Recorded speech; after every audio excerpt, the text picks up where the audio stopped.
LEDs and how to shorten our return on investment. A little background, what are we doing today? As an industry, for our fluorescent retrofits, basically we're using these new linear LED T8 tubes. There are several varieties and flavors out there, some that have built-in drivers, some with external drivers, some that are compatible with existing T8 ballasts, others that are not compatible with existing T8 ballasts. But for this demonstration of how to shorten your ROI, we'll assume all LED T8 tubes are created equal. Some of the main reasons why these T8 tubes are moving so quickly, a little bit of LED mania. People want LEDs. If it's LED, they want it. A lot about Mercury. I think that has some real issues. Recycling mercury in different parts of the country can be very expensive. But we are missing out on true energy savings with realistic return on investments. Today, most large corporations, particularly municipalities and large government agencies, they're looking for a 3 to 5 year payback. And frankly speaking, with swapping out LED fluorescent for LED T8, very difficult, if not impossible, to get a payback within a 3 to 5 year period. And in those cases where you are able to show that, it's likely that the lumen drop or the light output in those applications has been dramatically reduced. So, certainly we can all get energy savings by turning the lights off, but what we are striving for is energy savings with comparable light levels. This next slide is to demonstrate for anybody out there who might not believe that LEDs are ready for this application. This is a real-life lighting layout. If you don't mind, I'll take you through it. The very first top line is a LED 2x2 panel that fits in a grid type. Just below that is a 2x2 fluorescent. The third one is a 2x4 LED type, and the fourth one a 2x4 fluorescent. I'll take you to the next slide. Basically, the top line are the fluorescents, and below the center line are the LED flat panels. And if you look at any point, you will see that the lumens are actually increased. To anyone, again, who might have questions on whether LED is actually there yet, whether LED can actually match fluorescent, those days are behind us now. LED technology absolutely allows it. Now we have to get the cost down to something that's viable and approachable. And the way that we're going to do that is with controls. As you all know, fluorescents have pretty minimum controls. Well over 99% of fluorescent 2x2 and 2x fixtures in the marketplace are controlled with a simple on and off wall switch, virtually no controls. There are, however, some out there that have dimming systems. As you know, they are quite expensive, but they do exist, and the ROIs on those are pretty extensive also. Some of the controls that we're going to cover in the next couple of minutes are building automation, dimming controls, daylight harvesting combined with shade controls, as well as occupancy sensors. Building automation is a little difficult to put your finger on the ROI because, well, there's so many variables. With our particular product, the MaxLite LED troffer fixtures, we use building automation with very simple DMX software.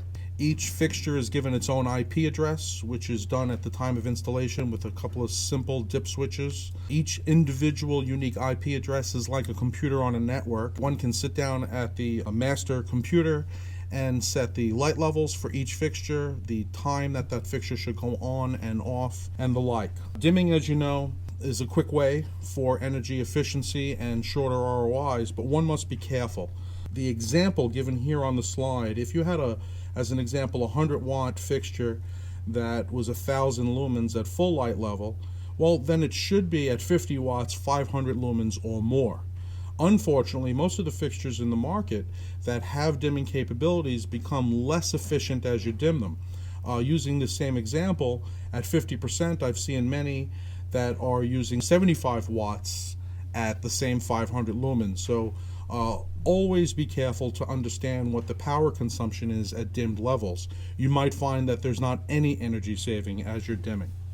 Daylight harvesting, I think, is the fastest way to achieve an ROI combined with LED products. Natural sunlight is free. These daylight harvesting systems that are out there in the marketplace, I am partial to Lutron, but there are other brands. I've always had good luck with the Lutron. On paper, these systems seem to be expensive, $1,200, $1,800, $2,400. But when you're spreading that over a job that might have 3, 4, 500 fixtures, suddenly the cost is not prohibitive. The basics, this slide here is just to explain the basics for those of you. I think we have a very educated audience here based on what I saw, and we won't spend too much time, but this is just more or less to illustrate for you how daylight harvesting works. As the natural sunlight comes in, the luminaires are automatically lowering the lumen output, maintaining a constant foot candles on the work surface.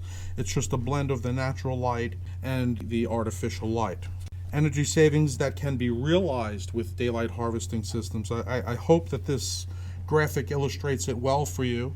There are variables depending on where in the country you are, exactly the construction and the direction that the face of your building is facing and the like. But energy savings through daylight harvesting is huge. It is very real. Combined with shade controls, it can add a significant reduction on the return on investment, significant reduction in time.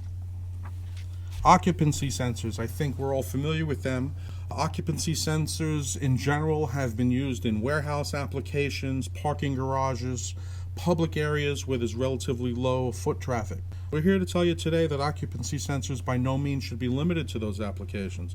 I have visited very, very progressive buildings, platinum-rated LEED certified buildings and the like, where the luminaires are turning off as you pass them just behind you.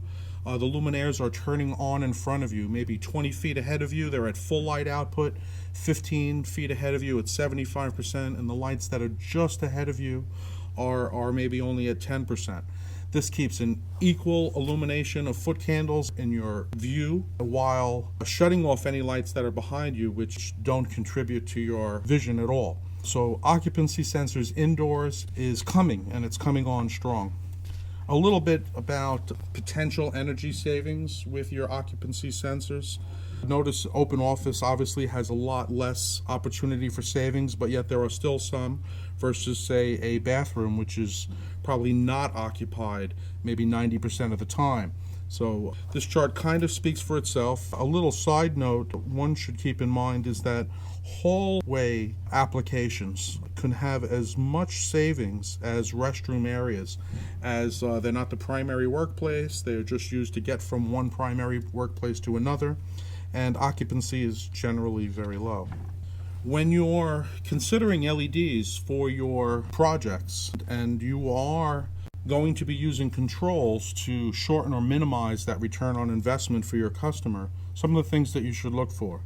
You should look for dimmability. That dimmability should be compatible with existing common protocols. There are many dimmable products out there that have a built-in remote control that's usually wireless, a handheld type remote. Those are great. As a matter of fact, MaxLite has handheld remotes for many of our products as well, but they are also compatible with common protocols, and that's very important. And please do remember that when you're looking at dimmability, you want to see what the efficacy is on those products in their dimmed state so that you can confirm that there is actually energy savings. Most that have come through my laboratory, I have found that the efficacy gets worse as you dim it. So there's actually negative energy efficiency if you look at it based on cost per lumen. Another thing you should look for is a fast-growing list of caliper-tested products. For those of you who are not familiar with the term caliper, this is a Department of Energy sponsored off-the-shelf testing program. Basically, they go out into the marketplace, buy products off the shelf, they test those products to the manufacturer's specifications, not to any other standard, just to the manufacturer's stated specs. And it's very interesting to note that the majority of LED products in the market are found to not meet their own stated specifications. So look for caliper products and look for caliper products that do meet the manufacturer's specifications. We think that's important. We are very happy that several of our LED luminaires have been caliper tested, and that information has been made public. And the caliper laboratories have found that the MaxLite 2x2 and 2x4 luminaires perform exactly to our stated specifications. We do not overstate as many in the market do.